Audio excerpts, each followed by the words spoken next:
Hey everyone, and welcome back to Talk Tensors. We're diving deep today, getting into some really cool stuff. Yeah. The paper is called Higher Order Topological Directionality and Directed Simplicial Neural Networks. Wow, that's a mouthful. It is, but don't worry, we'll break it down. Yeah. So this research is basically taking those neural networks we all know and love and adding a new dimension.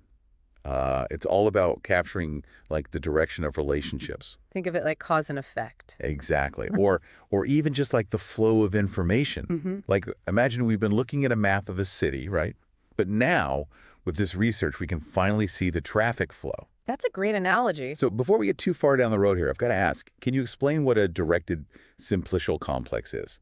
Okay, so it's kind of like leveling up from graphs. You know, graphs show connections, but not the type. Right. Like in a social network, a graph just shows who's connected to whom, but it doesn't tell you. Like, is it two-way friendship? Is one person influencing the other? You know, we're missing some crucial information. Yeah. Okay. So it's like we're adding arrows to the connections on a graph, showing us which way the relationship goes. You got it. But it's even more than that, right? It's like directed simplicial complexes can represent relationships between more than just two things at once. Whoa. Okay. Yeah, so like imagine a group chat. Yeah.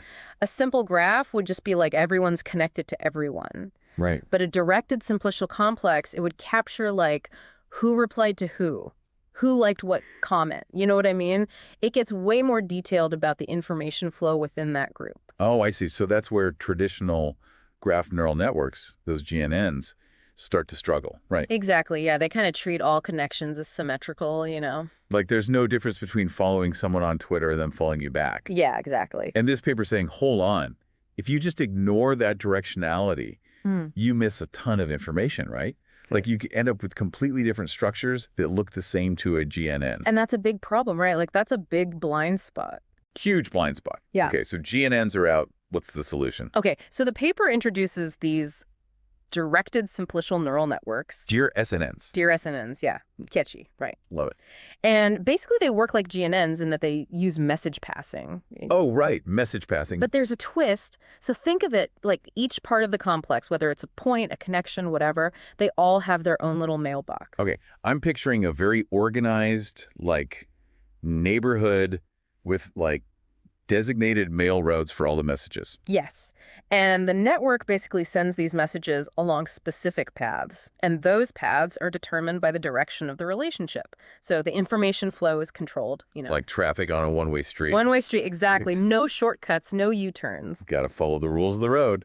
So this whole directed path thing, that seems key. It is. These are called simplicial directed paths in the paper.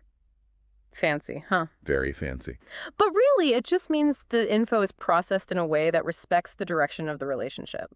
No cheating. I like it. It's like you're playing by the rules of the complex. But do we know these DrSNNs actually work better? They put them to the test, yeah. Okay. They use this task called source localization. Okay. Kind of like trying to find the epicenter of an earthquake, you know? Ooh, okay. You've got sensors picking up signals, but they've been distorted and mixed up along the way. The goal is to trace them back to the source. Like detective work, but with seismic waves. Exactly. Cool. And guess what? The DrSNNs, they consistently outperformed the regular GNNs, even the undirected simplicial neural networks on this. So it shows capturing that directionality, it gives you a huge advantage. Okay, I'm convinced. They aced the earthquake test, for sure. They did. But the paper also says something about DrSNNs being, quote-unquote, more expressive than GNNs. Can you explain what that means, like in simple terms? Sure. Expressiveness basically means a neural network's ability to tell the difference between different structures, you know? It's kind of like a wine connoisseur, right? They can tell the difference between a Cabernet and a Merlot. A more expressive network can pick up on those little differences that a less expressive one would just miss. So it's all about seeing the nuances, those fine details. Exactly. And the paper actually proves, like mathematically, that DrSNNs can tell the difference between structures that traditional GNNs would think are the same. That's huge. So they're seeing things that other networks are totally blind to. Like, could you imagine, like, predicting which online communities are most susceptible to misinformation just by, like, Analyzing their communication patterns? Exactly. That's the kind of power we're talking about here. That's the power of directionality. Okay, this is getting really exciting. We're talking about a real paradigm shift here. Absolutely, yeah. It's like we've been given a whole new set of tools, right? to explore this complexity around us. We've gone from magnifying glass to microscope. All right, so we've got the basics down.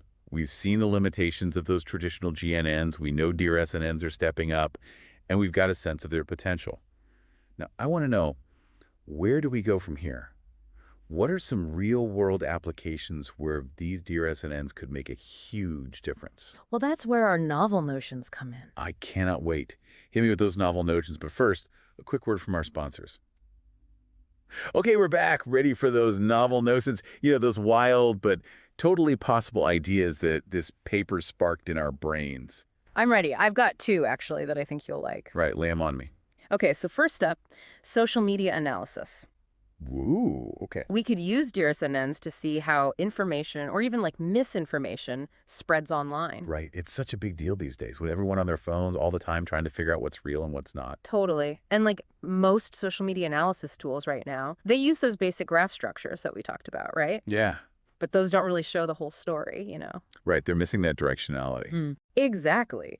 But with DrSNNs, we could go deeper, like not just who's connected to who, but who's actually influencing who, how opinions are formed, how those stories take hold. So, we could literally track a viral tweet or a news story and see how it moves through different online groups. Yep.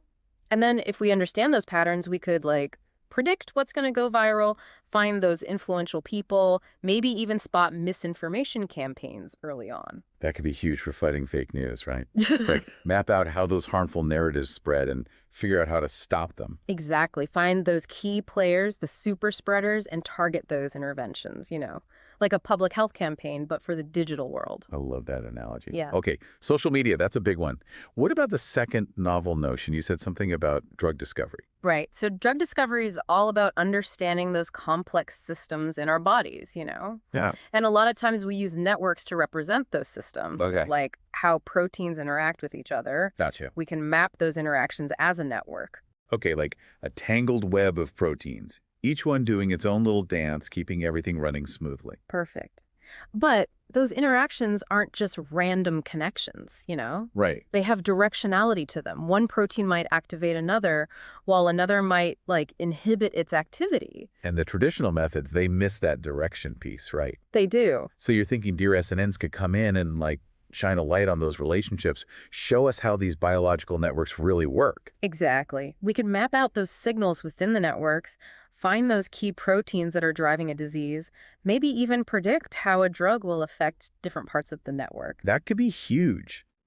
Simulated drugs effects before even testing it, find potential side effects, even personalized treatments based on someone's unique network. Totally. It's about going beyond that one-size-fits-all approach to medicine and making it truly personalized. Okay, mind officially blown. Yeah. Social media, drug discovery. Yeah. What other fields could benefit from this, Right. The possibilities really do seem endless. This is some seriously next-level stuff. It Yeah. feels like we've just been handed this brand new way of looking at complex systems. It's like a whole new set of glasses, We're seeing the world in a different light, all those intricate relationships and information flows, everything's connected. And we could finally start to untangle it all thanks to these DrSNNs. This paper is a game changer, no doubt about it. It really is. All right, we've explored some amazing potential applications.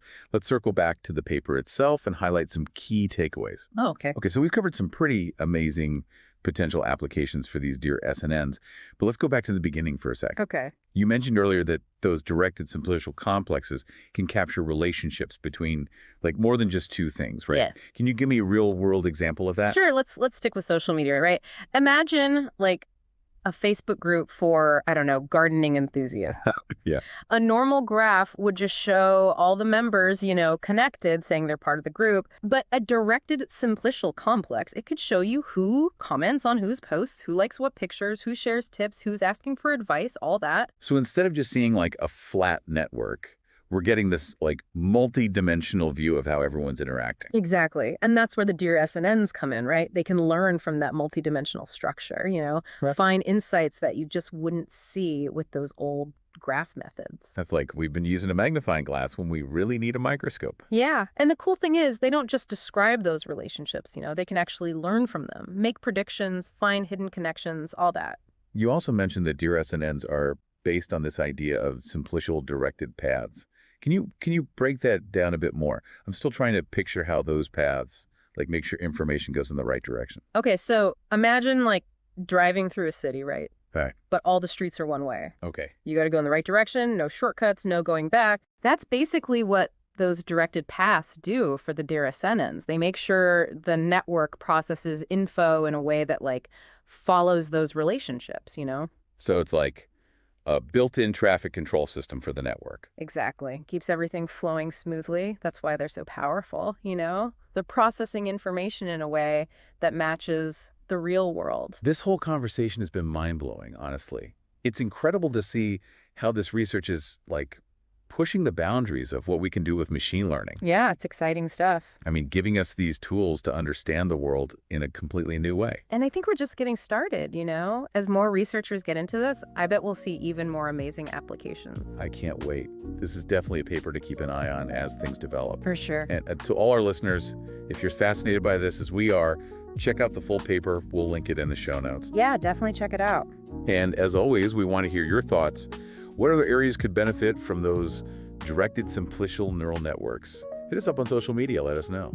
Yeah, we love hearing from you guys. Thanks for joining us for this deep dive. We'll catch you next time.